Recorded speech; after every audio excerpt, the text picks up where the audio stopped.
So in this video, I will show you step by step how you can fix Instagram requesting public accounts.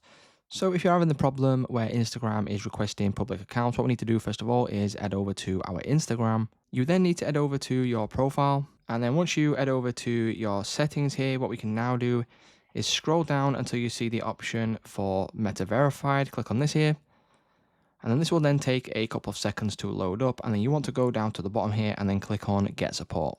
Once we click on Get Support, you then want to click on Report a Problem, and then you can then click on Report a Problem right here, which will then bring you over to this page. Now what you want to do is you just simply click on Include and Continue, and then what you want to do is just enter something really simple into this box like this. So just something simple. So my account is requesting public accounts when following. Could this be undone, please? Because essentially what has happened to your account is that your account has been flagged.